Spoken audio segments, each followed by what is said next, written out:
వారి యొక్క బయోడేటా, వారి ఆధారాలన్నీ వారి దగ్గర ఉన్నాయి కాబట్టి స్తోత్రం చెప్పండి గట్టిగా. అలా గవర్నమెంట్ వారు అతను కోట్ ఇచ్చారు. ఈ కోట్ వేసుకుని అక్కడే కూర్చొని బొచ్చి ఇచ్చారు. ఆ బొచ్చిని పెట్టుకుని అడుక్కునేవాడు, అరే నువ్వు దేవుని మందిరంలోనికి వచ్చిన రాలేని, ఏమండి నిలబడలేని, ఆరాధించలేని ఒక కుంటివాడిగా కూర్చున్న చోటే, దేవాలయం బయటే, దేవునికి అంగీకారం కాని, దేవుడు ఆమోదం తరలేని, దేవునికి ఇష్టం కాని, దేవునికి భరించేటప్పుడు ఆ దేవాలయంలోనికి శ్రేష్టమైన ఆరోగ్యం కలిగిన గొర్రెలు కానీ, మేకలు కానీ, పావురాలు కానీ, గాడిదలు కానీ వెళ్ళాలి. గుంటాటిని గుంట ఇవ్వకూడదు, దేవునికి పని ఇవ్వకూడదు. శ్రేష్టమైందే చెప్పండి మీరంతా, అవునా? ఈ రాత్రి ఏం ఇస్తారో చూద్దాం. ఏ శ్రేష్టమైనది ఇస్తారో దేవునికి? ఇది కానుక, ఇది శ్రేష్టమైన. అసలు ఈ కానుక గురించి చెప్పటమే అడుగనుకుంటే మనకు వస్తుంది. దేవునికి ఇచ్చేది అవన్నీ వర్తిల్లిన కొలది. అప్పుడు దక్షిణ భాగం అన్నాడు, నీ కష్టార్జితం మొదటి ప్రథమ ఫలం అన్నాడు. వీటినన్నిటిని తీసేసాడని చెప్పను కానీ వీటన్నిటికన్నా ఒక మనిషి వర్తిల్లిన కొలది దేవునికి ఇవ్వాలంట. ఎలా? అమెరికా వాళ్ళకైతే దేవునికి ఇవ్వాలంటే ఆ ముఖం నేరుగా వెళ్తుంటే పుచ్చుగా తొమ్ముతాడు. దేవునికి ఇవ్వాలా, తీసుకో అన్నట్టుగా. స్తోత్రం. దేవునికి ఇవ్వాలా, పుచ్చుగా ఎంత అవుతుంటాడు. మన ఇండియా వాళ్ళు మరి దేవునికి ఇవ్వాలి అంటే పుచ్చుగా ఎంత మోకం, నేరుగా ఎంత. అది హైబ్రిడ్తో లేకపోతే నాటు నేరుగా చూసుకోండి. దేవుని దేవునికి ఇవ్వాలి అంటే వారి సంగతి, దేవునికి ఇవ్వాలంటే మన సంగతి. పిసినాడతాను, వెనక్కి లాగటం, దేవునికి ఇవ్వాల్సింది ఇవ్వకూడదు, దొంగిలించడం, ఇలాంటివన్నీ ముందుకెళ్ళిపోతాం. దేవుని స్తోత్రం కలుగు. ఇప్పుడు మూలదాన్ని, గుర్తుదాన్ని, చెవిదాన్ని ఇవ్వకూడదు కదా, దేవునికి భరించేది. పేతురు యోహానులు కూడా దేవుని దగ్గరికి ఎవరు తీసుకెళ్ళారు తెలుసా? ఎవరు తీసుకెళ్ళారు తెలుసా? సంపూర్ణమైన ఆరోగ్యవంతుడిని. అన్నిటిని బయటే, ఎక్కడ? దేవాలయం బయటే వదిలించేసుకుని ఆరోగ్యవంతుడిగా గంతులు వేస్తూ దేవాలయంలోకి వెళ్ళాడే.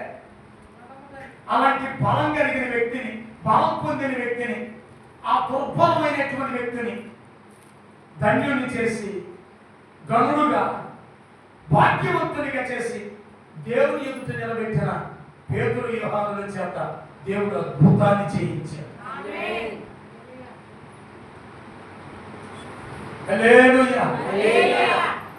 కృపా కృపా సజీవులతో నాను నిలిపినది కృపా.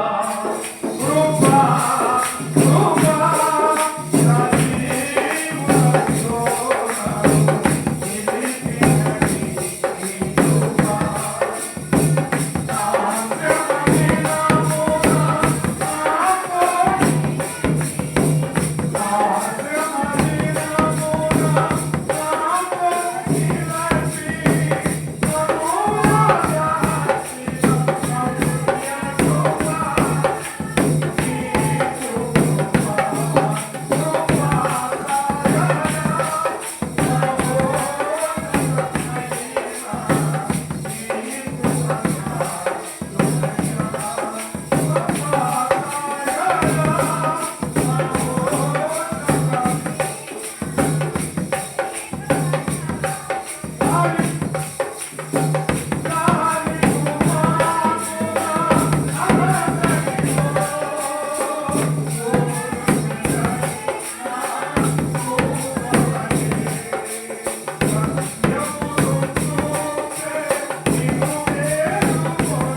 వాళ్ళు తీసుకెళ్ళండి.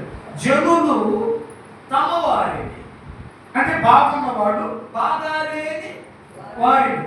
స్తోత్రం చెప్పండి, స్తోత్రం చెప్పండి. పక్షవాయువుతో పడున్న ఒక వ్యక్తిని నలుగురు వ్యక్తులు మంచంతో కట్టి మంచంతోనే ఆయన ఒక ఇంటిలో బోధిస్తుండగా పైన పెక్కు విప్పి ఆపొచ్చుగా బయటికి రాడా? పెక్కి విప్పి ఇంటి పైకి పెక్కి ఇతన్ని కూడా పైకి ఎక్కించి మంచంతో సహా పెక్కు విప్పేసి మధ్యలో దించుతుంటే ఇంటివాడు కూడా ఏమి స్తోత్రం. నాకు బైబిల్లో ఒక మాట బాగా నచ్చుతుంది. నష్టం కలిగిన మాట తప్పడంట. హల్లెలూయా.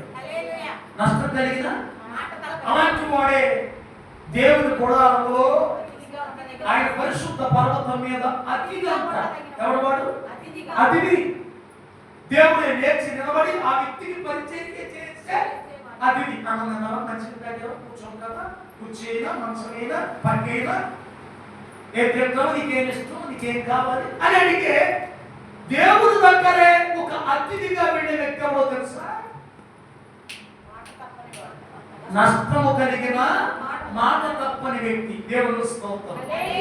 ఈ నలుగురు వ్యక్తులతో సహా ఎప్పుడు చూసినా ఈ నలుగురు వ్యక్తుల గురించే చెబుతారు కానీ పెక్కు విప్పి ఇంటినంతని కోల్పోయిన ఇంటి యజమానుడి గురించి ఎవరు చెప్పడం. దేవుని స్తోత్రం. ఆ ఇంటోడు పెంకిస్తుంటే ఎవడ మీద ఎందుకు ఇస్తున్నారు? బయటికి రాడా? వస్తాడుగా అనాథగా. మరి ఏంటో జనులు తమ వారిని వీరిలోకి తెచ్చేశారు. ఆ నలుగురు తన స్నేహితులు అలాంటి బలహీనతలో ఉండుట ఇష్టము కాక ఆయన దగ్గరికి తెచ్చేశారు. ఆ గుంటోడు దేవాలయం బయట అడుక్కోకుండా దేవుడి సాక్షిగా బ్రతకడానికి, కుటుంబానికి ఒక ఆశీర్వాదకరమైన వ్యక్తిగా మార్చబడటానికి దైవజనులు ఆ గుంటోని తీసుకెళ్లి దేవాలయంలో కూర్చోబెట్టారు.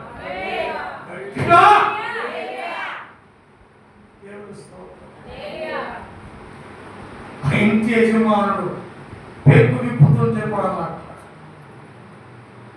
మరియు నష్టం కలిగిన మాట తప్పుతావు. ఎన్ని సార్లు తప్పావు? బతుకులో భయం లేదు కానీ, బ్రతుకులో భయం లేదు, నీ జీవితంలో దేవుడంటే భయం లేదు. దేవుడు మన అద్భుతాలు చేస్తాడు అనే విషయం బయట వరకే అది కేటాయించేశాడు. అప్పుడున్న అద్భుతాలు ఇప్పుడు ఏమన్నాడు? ఒక సంఘం వాడు వచ్చి 1400 డాక్టరీస్ ఉన్నాయంట. ఏంటి 1400 మాదే కరెక్ట్ మాదే అనే ఉపదేశాలు 1400 ఉన్నాయంట. మరి ఇప్పుడు ఎన్ని పెరిగి ఎవరంటే ఎవరు ఏ బోధ బోధిస్తే ఆ బోధ మనకి వెళ్ళిపోతున్నారు మనుషులు. ఒకడే పుస్తకం ముచ్చుకుని చెబుతున్నాడు, ఒకడేమో రాసింది చెబుతున్నాడు, ఒకడేమో యుగాంతం అంటున్నాడు, ఒకడేమో ఇంకోటి అంటున్నాడు. ఏ పుస్తకం అది కావాలి కోట అంటున్నాడు, మరొకటి అంటున్నాడు. ఈ మనుషులు రాసే పుస్తకాలు దేవుడు రాసిన పుస్తకం పరిశుద్ధ గ్రంథం. దీన్ని చెప్పాలి. దేవునికి స్తోత్రం కలుగును. మంట చేత, తీవ్రత చేత, దేవుని అభిషేకం చేత, దేవుని ఆత్మ చేత నింపబడి దేవుడిచ్చిన వాక్యాన్ని జనులకు ప్రకటించాలా. పుస్తకాలు కాదు, పుస్తకాలు 100 ప్రసంగాలు 1000 ప్రసంగాలు ఇవి కాదు. నీకు సిగ్గు లేదు, నీకు సిగ్గు లేదు. మనుషులు చప్పట్లు కొట్టమని, ఏదో చేయమని, స్తోత్రం చెప్పమని, ఏదో ఆరాధన చేసేసి మనుషుల్ని భ్రమపరిచి, మనుషులను మధ్యపరిచి, భయాక్రాంతులను చేసి. నేను అంటాను, మనిషి జీవితంలో మరణం దేవుడిచ్చే వరం. దేవుడు స్తోత్రం. ఒకవేళ ఆయన వస్తే అదే మనకు ఒక దీవెన. ఆయన రావాలి. అసలు ఆయన ఉంటే ఉంటుంది పండగ. హల్లెలూయా. ఎందుకు ఇక్కడ భూమి మీద ఎందుకు ఆయన రమ్మని కోరుకోవాలి. ఆత్మయు పెండ్లి కుమార్తె రమ్మని పిలవాలంట. పిలవాలి.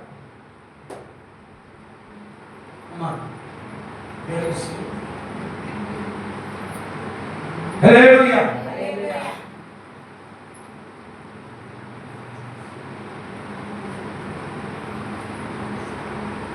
ఆత్మయు పెండ్లి కుమార్తె రమ్మని ఆ పిలుపు కోసం నే వేచి యుండెదను, నీ కృప తోడుండగా.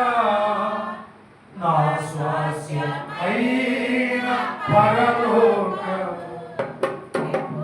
ఎప్పుడు చూసేదను.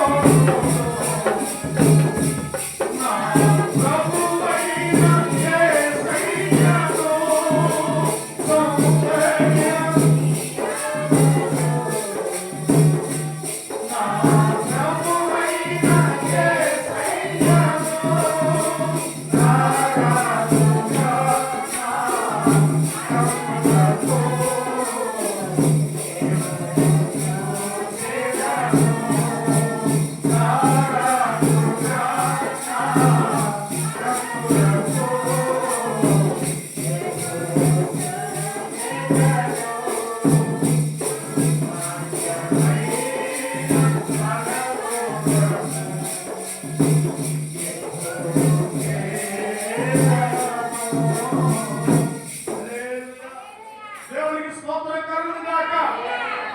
పిలవాలి ఆయన రావాలి. గాలి రెక్కల మీద కనురెప్ప పాటు మహిళ సింహాసనం దగ్గర ఆయనతో ఆయన రాజ్యం శాశ్వతం. అది కోరుకోవాలి. భూమి మీద ఏమి ఒక బలహీనమైన వ్యక్తిని కూర్చోండి తీసుకెళ్ళి ఆయన దగ్గర కూర్చుంటాడు. ఆమేన్. మార్కు సువార్త 6వ అధ్యాయం. మార్కు సువార్త 6వ అధ్యాయం 55-56 వచనం. ఆ ప్రదేశమందంతటా పరిగెత్తుకుని పోయి ఆయన ఉన్నాడని వినిన చోటునకు రోగులను మంచముల మీద మోసుకొని వచ్చుటకు మొదలుపెట్టిరి. గ్రామములలోను పట్టణములలోను పల్లెటూళ్ళలోను ఆయన ఎక్కడెక్కడ ప్రవేశించెనో అక్కడ జనులు రోగులను సంత వీధులలో ఉంచి వారిని ఆయన వస్త్రపు చెంగు మాత్రము ముట్టనిమ్మని ఆయనను వేడుకొని చుండిరి.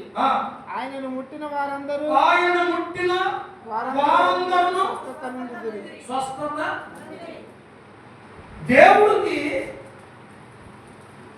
దేవుడి స్థానాన్ని ఒక మనిషికి ఇచ్చాడంటే దేవుడు ఎంత గొప్పడు. అర్థం చేయగలిగింది ఆయన ఒక్కడే. స్తోత్రం. ముట్టుకోనిమ్మని అడిగిన వారిని ముట్టుకొనిచ్చాడు. వస్త్రం చెంగు ఆయన మాట చెప్పినవాడు. ఏ విధంగా అయితే ఆ విధంగా జరిగినప్పుడు వారి అలా జరిగితే దేవుడు తన స్థానాన్ని తన పిల్లలకి ఇచ్చి ఆమె మనమందరం ఆయన పిల్లలమేనా? మనమందరం ఆయన పిల్లలమేనా? స్తోత్రం. మనకేమిచ్చాడు? అధికారం ఇచ్చాడు. దేవునిగా అధికారం ఇచ్చాడు. తండ్రిగా ప్రేమను పంచాడు. ఆమేన్.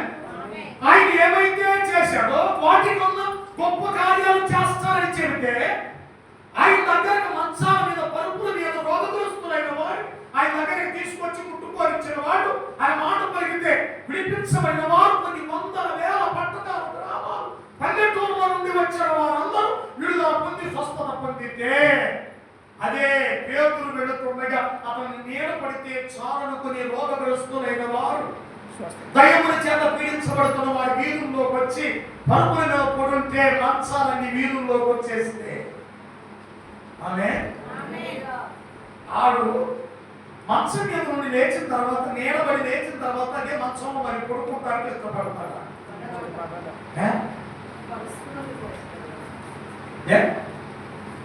మరి ఎందుకు ఇష్టపడతారు?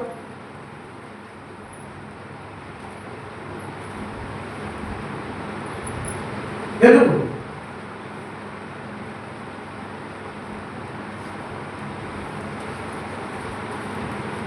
ఆ మనిషి ఆ స్థితిలో అక్కడ నుండి ఆ విధానం నుండి ఎన్ని సంవత్సరాల నుండి ఆ మనసు పట్టాడు, ఆ బరువు ఆ బలహీన సమయాల్లో ఎన్ని సంవత్సరాలు నుండి ఉంటాడు.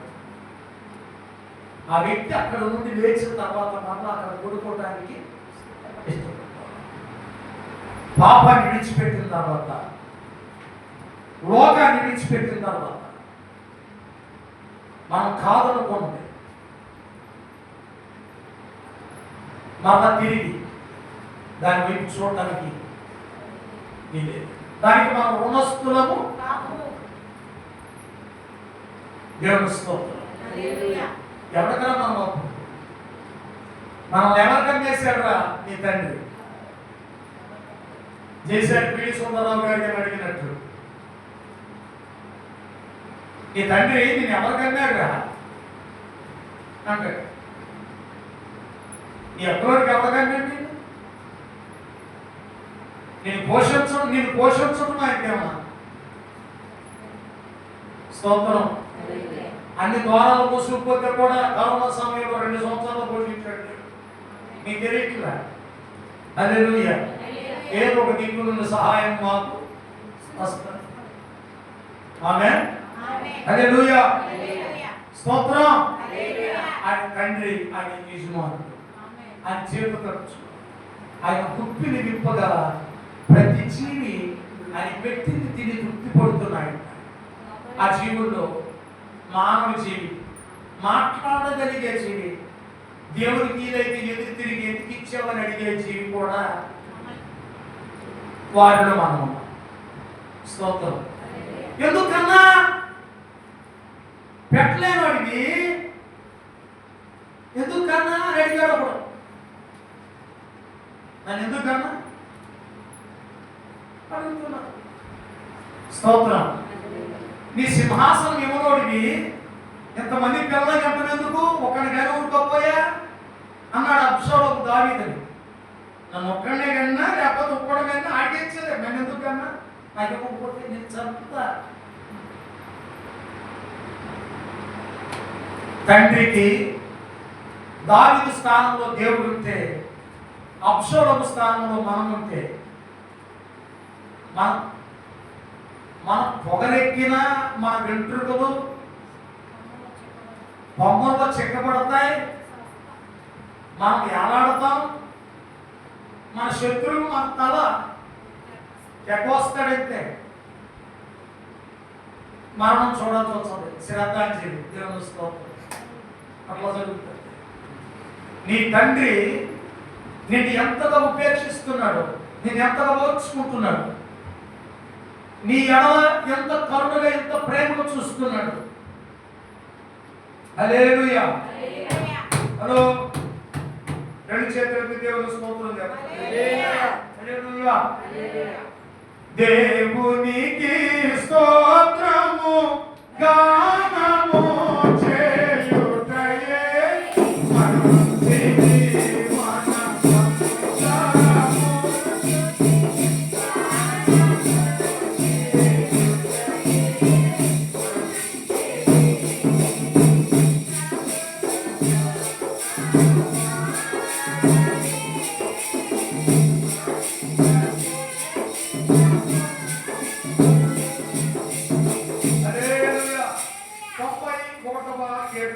మొదటి వచ్చాడు.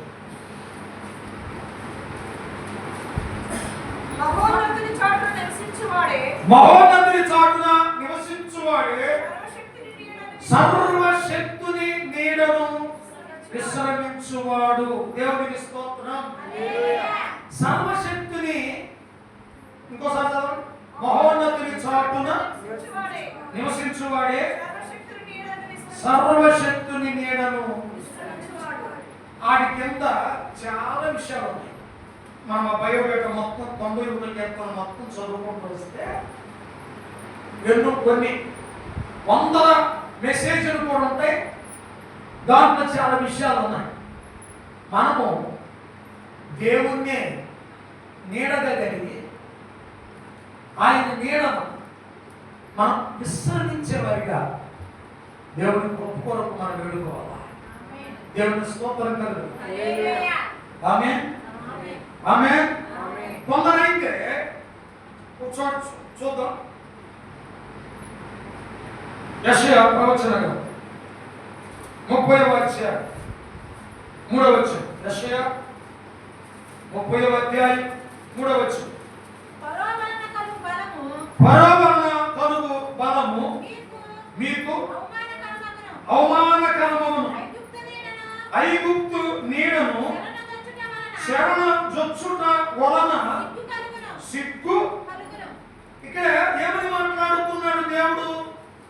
29వ అధ్యాయంలో అక్కడ మాట్లాడుతూ వారినందరి యాకోబు సంతతిని గురించి సిగ్గుపడడు, వారి ముఖము తెల్లబారదు, ఆ సంతానం వారు తమ మధ్య నేను చేయు కార్యములు చూస్తారు, నా నామం పరిశుద్ధపరచబడుతుంది, యాకోబు పరిశుద్ధ దేవుని పరిశుద్ధపరచుదురు, ఇశ్రాయేలు దేవునికి భయపడుదురు, చంచల బుద్ధి గల వారు వేగులగుదురు, సడులు వారు ఉపదేశమునకు లోబడుదురు అని చెప్పి 30వ అధ్యాయంకి వచ్చేసరికి వీళ్ళంతా కలిసి ఐగుప్తు ఆ నీడ అంటే ఐగుప్తు యొక్క ఆ బానిసత్వమే లేదా చెప్పాలంటే ఆ చెర దాన్ని కోరుకుంటున్నారు. మేము వెనక్కి వెళ్ళిపోతాం. మాకు అక్కడ చాలా సమృద్ధి ఉంది.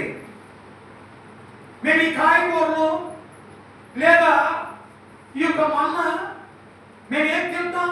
అక్కడైతే చేప దొరికాయి, అక్కడైతే బంగాళదుంపలు దొరికాయి, అక్కడ శ్రేష్టమైనవి మాకు ఆహార పదార్థాలు దొరికాయి. ఇక్కడైతే మాకు ఏమి దొరుకుట లేదు. మేము వెళ్ళాలా? పాళెంలోకి వెళ్ళాలా? అది ఎగిరిందని తెచ్చుకోవాలా? దంచాలా? రోటను దంచాలా? ఉడికించాలా? తినాలా? అది మా వల్ల కాదు. మేము అలా చెయ్యం. అక్కడైతే వెట్టి చాకరి చేయించిన పచ్చిగడ్డితో ఇటుకలు ఆవము కాల్చమన్నా, రామశేషు బిద్దోము అనేటువంటి పట్టణాలను ఆ యొక్క పిరమిడ్లను కట్టమన్నా మేము కడతాం. అదే మాకు చాలా సంతోషం. మేము కానానుకు రాము, మేము ఐగుప్తు నీడకు పోతాం అని మాట్లాడుతున్నారట ఈ ప్రజలు. వారిని ఉద్దేశించి ఇశ్రాయేలీయులు ఏ మనస్తత్వంతో అయితే ఉన్నారో ఇక్కడ యెషయా ప్రవక్త ఆ ప్రజలు కూడా అదే మనస్తత్వంతో అదే స్వభావంతో ఉన్నారట. ఆ మాట వీళ్ళకి వర్తింప చేస్తూ వాడు కూడా ఐగుప్తు నీడను ఆశ్రయించారు, వెనుదిరగాలనుకున్నారు, ఆకుల్లాగా అరణ్యంలో రాలిపోయారు, చేరవలసిన చోటికి చేరలేకపోయారు అనే ఆ ఉద్దేశంతో మాట్లాడుతూ యెషయా అంటాడు, ఐగుప్తు నీడను చేరదొచ్చు వారికి సిగ్గు కలుగుతుంది, కొద్దిగా జాగ్రత్త పడండి అని అంటున్నాడు. మనం ఏం కోరుకోవాలి? మహోన్నతుని చాటున నివసించాలి, సర్వశక్తుని నీడను విశ్రమించాలి. ఆమేన్. మనం ఏదైనా సరే, అది చెరైనా, అది ఇరుకైనా, అది ఇబ్బంది అయినా, ఉన్నా లేకున్నా, అది ఎలాంటి కరువైనా, అది ఎలాంటి వస్త్రహీనతైనా, ఉపద్రవమైన ఉన్నదైనా రానున్నదైనా, అది ఏమైనా సరే మనం ముందుకే వెనకరకూడదు, ఐగుప్తు నీడను ఆశ్రయించకూడదు. ఆమె భావగీత కన్యక ఒక మాట అంటుంది, చూద్దాం ఒకసారి. 2:3 భావగీతాలు 2:3 2వ అధ్యాయం 3వ వచనం. అతని వృక్షములలో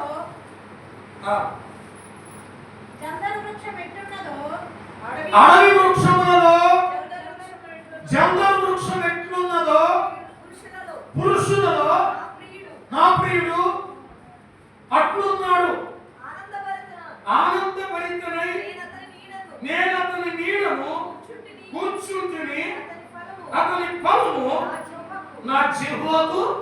దేవునికి స్తోత్రం చెప్పండి. ఇది ఎక్కడ కూర్చుంది? ఆనందంతో, ఆనందభరితనే ఆయన నీడను కూర్చున్నాను. ఆ నీడ, ఆ చెట్టు యొక్క ఫలం నా జిహ్వకు అనగా నాలుకకు మధురంగా ఉంది. దేవుని స్తోత్రం. మనం ఎక్కడ కూర్చోవాలి? మన ఆనందం ఎక్కడ? మన సంతోషం ఎక్కడ? అది శ్రమ అయినా, అది ఎలాంటిదైనా ఆయన నీడను కూర్చుంటే స్తోత్రం.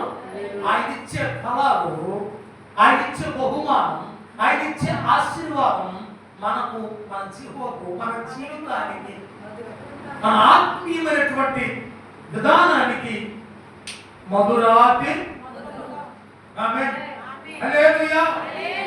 మనము ఇక్కడ మనం చదివిన వాక్యం అతని నీడ, అతని నీడ. పేతురుని మనం యేసుక్రీస్తును సాదృశ్యంగా తీసుకుంటే యేసుక్రీస్తు వారు ఎలాంటి కార్యాలు చేశాడో పేతురు కూడా అలాంటి కార్యాలే, అంతకంటే ఎక్కువ కార్యాలు, అద్భుతాలు చేస్తాడు. ఆమేన్. ఆమేన్. సేవకుడు మీరు దేవుని స్థానాన్ని ఇవ్వమనట్లే,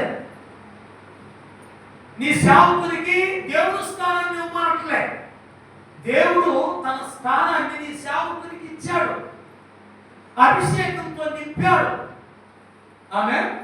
అతని వాక్ అయినా, అతని మాట అయినా, అతని ప్రార్థన అయినా, అతని చేతి స్పర్శ అయినా, అతను నీ ఎడల కలిగి ఉన్నటువంటి భారమైన బాధ్యత అయినా, మనము దాన్ని ఎలా చూసుకోవాలంటే, ముందు వాక్యం మొదలు పెట్టక ముందు నువ్వు చాలా విషయాలు క్రమపరచడానికి మాట్లాడాను చూసావా? అది నువ్వు మధురంగా తీసుకుంటే నీ జీవితానికి, నీ నాలుగు చాలా బాగుంటుంది. దేవుని స్తోత్రం. ఆమేన్. దేవుడు ఓ భక్తులతో అంటాడు, ఈ పుస్తకం తెలియమన్నాడు. ఈ పుస్తకం తింటున్నాడు. తింటుంటే మొదట చేదుగా ఉన్నాడు. ఎట్లా? చేదుగా ఉన్నాడు. తిన్నాడు. తినేసిన తర్వాత ఎలా ఉంది? మధురంగా మార్చబడింది.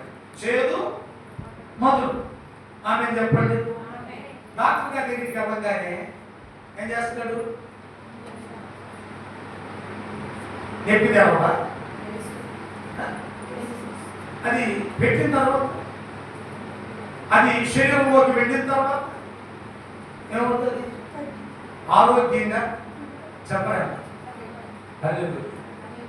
మెడిసిన్ వేసేటప్పుడు కొందరు అంటారు, ఈ అరుపు కానీ ఇచ్చేటప్పుడు చాలా చేదుగా ఉన్నాయండి, కొంచెం తీపి ఉన్నాయి, ఇస్తే బాగుంటుందేమంటారు. అవునా? నిందలేక నేను అంటాను, ఆ చేదునే తీసుకుంటే, ఆ విషయం లాంటిదే తీసుకుంటే అది లోపలికి వెళ్ళి ఆ సూక్ష్మ క్రిముల్ని, శరీరంలో ఉన్న బలహీనతను, ఆ వ్యాధిని, ఆ రోగాన్ని తొలగించడం చూశాక, అట్లాగే దేవుని మాట అది ఘాటుగా ఉన్న, కసురుకున్న, గద్దించిన, బుద్ధి చెప్పిన, శిక్ష చేసిన, అది నీ ఆత్మీయ ప్రయోజనం కొరకేననేటువంటి విషయం నువ్వు అర్థం చేసుకుంటే దేవుని స్తోత్రం. హల్లెలూయా. మహోన్నతుని చాటున నివసించువాడు, సర్వశక్తుని నీడను ఏమంటుంది? నేను ఆనందభరితనై అతని నీడను కూర్చుంటిని అతని ఫలం నా జిహ్వకు మధురం. మనం మధురంగా మార్చుకోవడాలి మన జీవితం. హల్లెలూయా. చేతులెత్తండి. స్తోత్రం. గట్టిగా ప్రార్థన.